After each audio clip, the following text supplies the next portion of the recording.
Feel like you're being pulled in 1,000 directions? Let's fix that. Download your free rebalancing toolkit and learn how to design an optimized week that lets you feel like you have it all. Get the goods at brilliantbalance.net/have-it-all.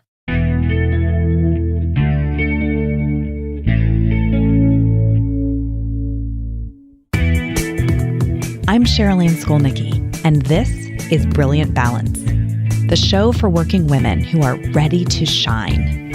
Each week, I bring you ideas, inspiration, and insight on balance, business, and getting it all done gracefully.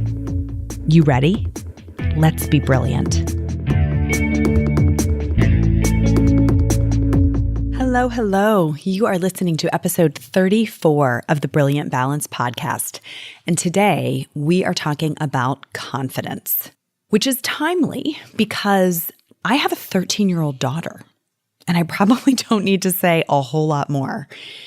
This life stage is amazing. I mean, it is like watching this beautiful striped caterpillar that I have known and loved crawl into its own cocoon and wrap itself up so tightly inside and begin the process of becoming the person that she's meant to be. And I know from my side that this just incredible butterfly is going to come out of there with wings and the ability to fly. But the waiting game while that metamorphosis is happening, the transformation that's happening day by day, hour by hour, is a crisis of confidence for both of us some days. And so it's very much on my mind as we get into this topic because, in fact, even in my work advising high-achieving women, so many of them come in asking how they can find more confidence. It's like their whole life would fall into place if only they felt like they could take on this next challenge that's in front of them. I'm forever saying, if you think you need to have more confidence before you act, then you have things out of sequence. Because in actuality, the feelings follow the action, not the other way around. So today I want to break this down with you and really dig kind of deeply into this territory of confidence. If you are feeling like you want more confidence, I want you to try this because this is a process. It's a flip that it just works. I have seen it work countless times now with the women who I'm advising, and I have used this personally to push myself through level after level of confident action. Let's imagine this scenario together. Let's say one day you're heading into work and you're not feeling particularly confident. Whatever has gone down that morning has just kind of shaken it a bit. And you walk into your 9 a.m. meeting and there's Paul. And you look over at Paul with your coffee in your hand and you think, Paul is killing it. Paul's got swagger. Paul's the one when that giant industry-changing project comes up, Paul is the one who asks to lead it, right? And when the VP asks a question, Paul is the one racing to answer it. He's got the data, he's got his hand up. He was probably the kid in Little League who, the team was down by 3, the bases are loaded, and he's the one saying, put me in, coach. And I think you look at Paul, and Paul is obviously confident, right? If you're thinking that, you could be wrong. Because what Paul is he is observably courageous. And we assume that when we see how he acts, that we know how he feels. But we actually don't know. We're kind of reading the signals and we're filling in the story that if I felt like that, I could act like that. If I felt confident, I could raise my hand and volunteer to lead that project. But how do you really know how he feels? You don't, right? What we're observing isn't a feeling, it's a set of actions. We are actually observing courage and we're calling it confidence. And when we get these two mixed up, then we think when we don't feel confident, we can't act courageously. But that's actually not true. You don't have to feel confident to act courageously. In fact, courage and fear have to coexist. That's worth repeating, right? Courage and fear must coexist. You can't have courage without fear. It's not courageous to do something that doesn't scare you. There's no fear. It is courageous when you take action in spite of the fear. When we have a belief, it's a false belief, but when we have a belief that we have to have more confidence in order to be successful, or we have to have more confidence to pursue the thing we really want, then we're giving ourselves this really difficult assignment. It might even be impossible. We're giving ourselves the assignment of becoming more confident. And we put all kinds of important things on hold while we're waiting for that confidence. A lot like the teenager in the cocoon. We're putting all kinds of things on hold until we think we're ready. But if we change that belief, right? If we look at that core belief pattern and we switch it up and we recognize that the people doing the things we want to do, the ones we're watching, thinking, God, I want that confidence, they are grappling with consistent self-doubt. If we just know that even the people who appear to be the most confident are actually acting in spite of their lack of confidence, then we actually have a path forward, right? That is something we can aspire to be. So when you are not feeling it, when there is something that you know you want to do, you feel that deep yearning for a path that you want to follow, but you're not feeling confident, here's what you do. 3 things. Feel like you're being pulled in 1,000 directions? Let's fix that. Download your free rebalancing toolkit and learn how to design an optimized week that lets you feel like you have it all. Get the goods at brilliantbalance.net/have-it-all. First thing you do is you watch your language, because what you say to yourself matters. Your brain does not know the difference between fantasy and reality. That's crazy, but it's true.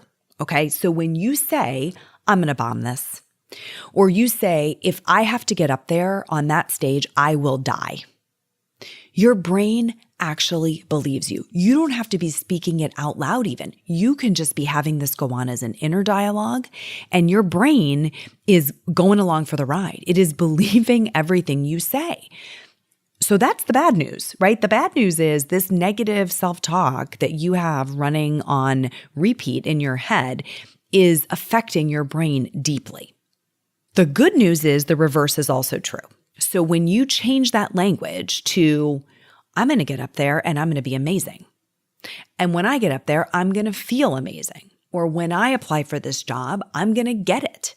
And that interview is going to be the best interview they've ever heard anybody give. Your brain will believe that too.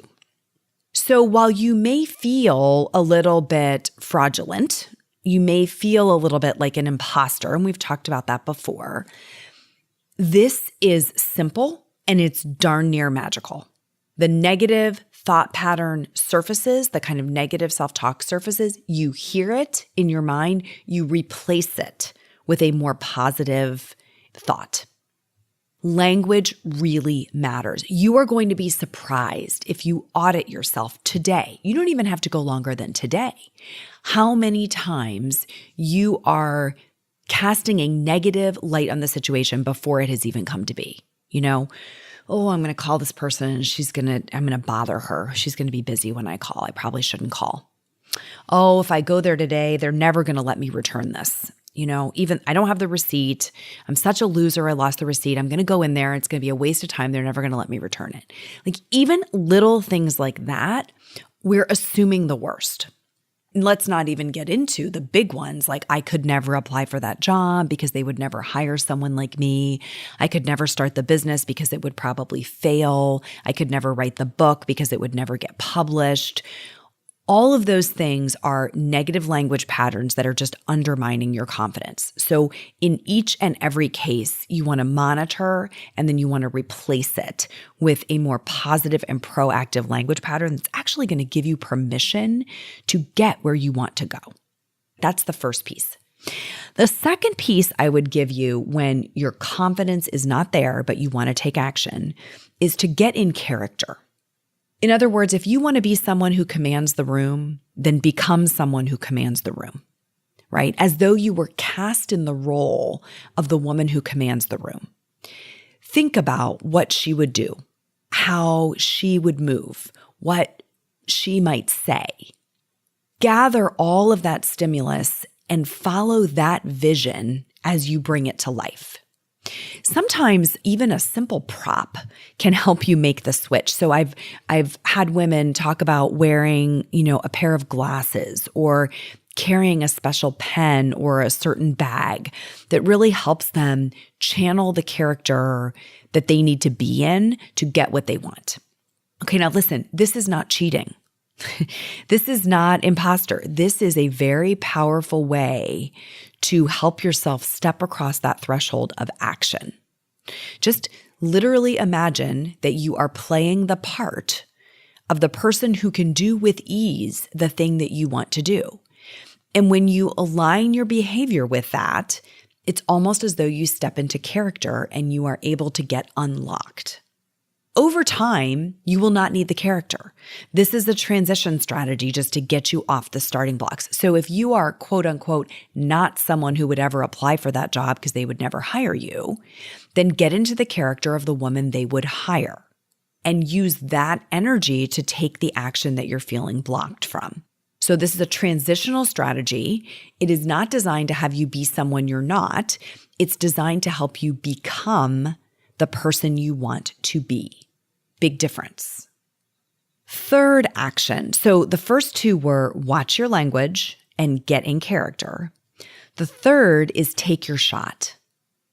So all that mental preparation to summon feelings of confidence only matters if when the time comes, you take your shot. Regardless of the feelings that come up inside you and come along for the ride, take the action. Because it's the action taking that gives you the chance to be courageous. And courage is what breeds confidence.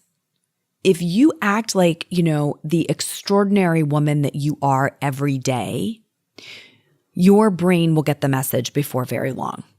So I am constantly talking to the women in Breakthrough, which is the coaching program that I run for high achieving women.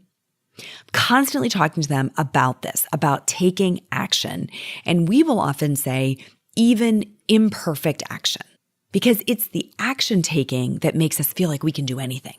That sense of accomplishment, of achievement, it fuels confidence. So sometimes I will repeat to myself, take the shot,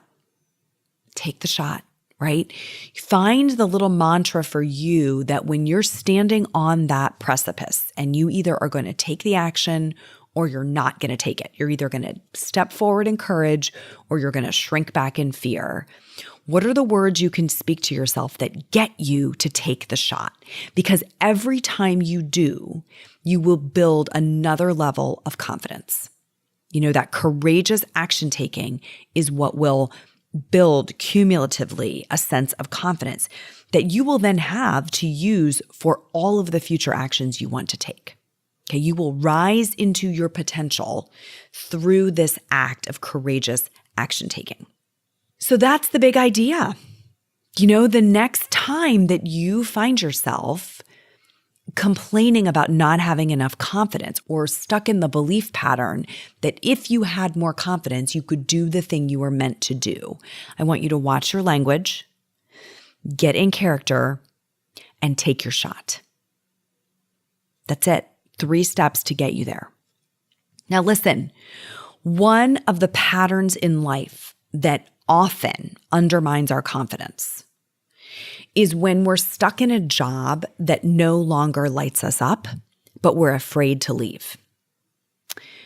We know that we are behaving in a way that's cowardly, right? We are victimized by the job we have. We don't love it. We know we're meant for more, but we are afraid to leave. I call these Goldilocks jobs. We're going to talk about that next week. We're going to talk about what that means. how to know if you're in one, and what you can do to get out of one and onto the work that you're truly meant to do. That could be inside your current company. It could be outside your company for a different employer. It could be something you do for yourself.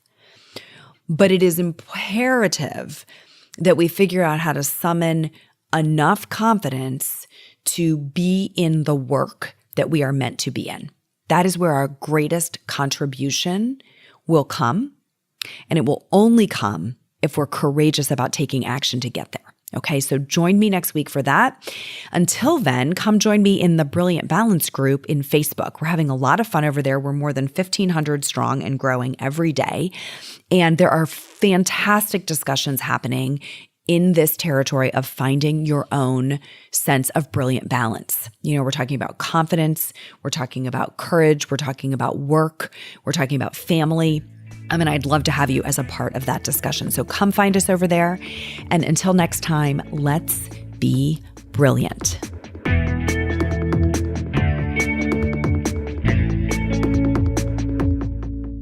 This is thepodcastfactory.com.